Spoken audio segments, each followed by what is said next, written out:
नमस्कार मित्रों, आपके अपने YouTube चैनल में आपका स्वागत है।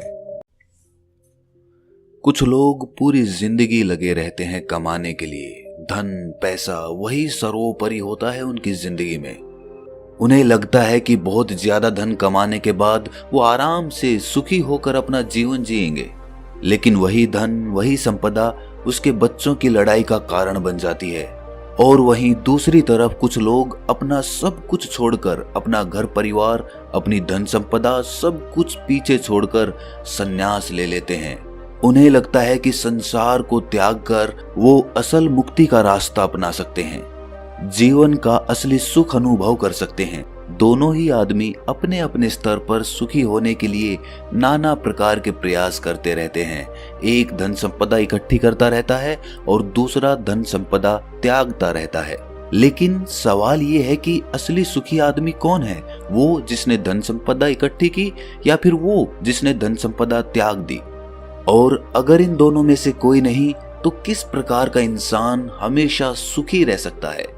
आज की जो बोध कहानी मैं आपको सुनाने वाला हूं, उसमें आपको ऐसे तरीके पता चलेंगे जो एक आदमी को असली सुख का अनुभव करा सकते हैं। इन तरीकों से जीवन यापन करने से आपको असली सुख के बारे में पता चलेगा, असली आनंद के बारे में, जिसे हम कहते हैं परमानंद, परमानंद, परमानंद। इससे पहले कि आप इस कहानी में खो जाएं, इस चैनल को सब्सक्राइब जरूर कर लें।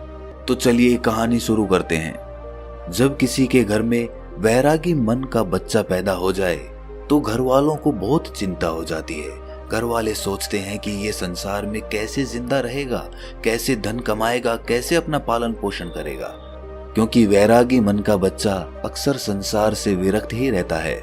वैराग्य का मतलब ही अपनी मस्ती में खो जाना होता है। उसका इस संसार से कुछ लेना देना नहीं रह जाता। ऐसा ही बच्चा रामचंद्र का था। रामचंद्र एक गांव में रहा करते थे। रामचंद्र का गांव वेणुवन के पास था। उन्होंने अपने जीवन में बहुत धन संपदा कमाई। वो वहां के प्रतिष्ठित सेठ हुआ करते थे। लेकिन जब उनका पुत्र हुआ तो ज्योतिषियों ने बताया कि ये बच्चा आगे चलकर वैरागी हो जाएगा। वो ये सब धन संपदा त्याग देगा और ये धन संपदा यूं ही दान में चली जाएगी। ये सुनकर रामचंद्र बहुत चिंतित हो गया। जो धन संपदा उसने इतनी मेहनत से इकट्ठी की थी वो यूं ही दान में चली जाएगी। उसका बेटा वैरागी हो जाएगा। आखिर ये धन संपदा मैंने किसके लिए इकट्ठी की है? इसका भोग कौन करेगा? लेकिन जैसे तैसे रामचंद्र ने ज्योतिषियों से कुछ तरीके पूछ लिए कि वो अपने बच्चे को कैसे वैरागी बनने से रोक सकता है। ज्योतिषियों ने भी उन्हें कुछ तरीके बताए जिसके द्वारा वो श्याम को, यानी उनका बेटा, उसको वैरागी बनने से रोक सके। धीरे धीरे समय बीतता रहा और दुनिया अपने चलन से चलती रही। श्याम धीरे धीरे बड़ा होने लगा और उसके पिताजी यानी कि रामचंद्र फिर से धन संपदा और ज्यादा बनाने में जुट गए। श्याम के पिता ने श्याम के लिए किसी भी चीज की कोई कमी नहीं छोड़ी थी। हर इच्छा उसकी पूरी होती थी। वो उसको सुखी रखना चाहते थे। वो चाहते थे कि मेरे बेटे को दुख का अनुभव ही ना हो, तो फिर वो वैरागी क्यों बनेगा? लेकिन जब श्याम 7 साल का हुआ तो एक दिन उनके द्वार पर एक बौद्ध भिक्षु पहुंच गया। वो वहां पर भिक्षा मांगने के लिए आया था, लेकिन श्याम उसके साथ घंटों बातचीत करता रहा। उसके पिता को जब ये पता चला तो वो श्याम को डांट कर उस बौद्ध भिक्षु से दूर ले गए। वो सोच रहे थे कि इन भिक्षुओं के पास बैठकर कहीं मेरे बेटे का मन वैरागी ना हो जाए।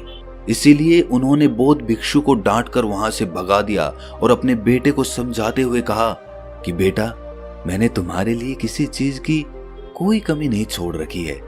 तुम इन भिक्षुओं के पास क्यों बैठते हो? क्या मजा आता है तुम्हें इनके पास?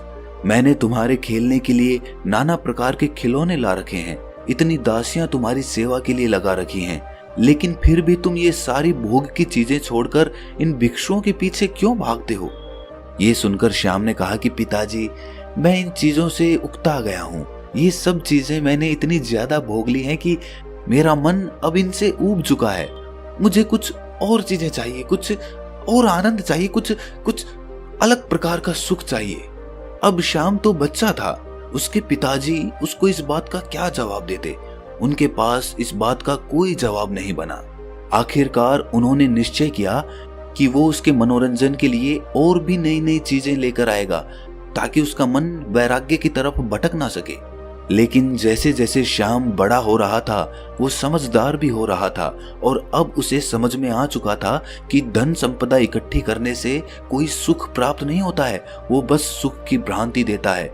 इसीलिए वो ज्यादातर अपना समय संतों और भिक्षुओं के साथ बिताने लगा। एक दिन जब उसके पिता ने उसे संतों के पास बैठे देखा तो उसका खून खौल गया। उसने सोचा कि मैंने जिंदगी भर जिस बच्चे के लिए कमाया वो भिक्षु बनने जा रहा है। मैंने उसको इतना समझाया, सारी सुख सुविधाएं उसके लिए हाजिर करवाई और फिर भी ये मुझे छोड़कर, मेरी संपत्ति को छोड़कर वैरागी बनना चाहता है। ऐसा वैराग्य में है क्या? उसका मन इस बात से बहुत ज्यादा दुखी हो गया था। इसीलिए उसने गुस्से में अपने बेटे का हाथ पकड़ा और सीधा उसे अपने घर पर ले गया। घर ले जाकर उसने अपने बेटे के चेहरे पर तमाच से एक थप्पड़ मारा।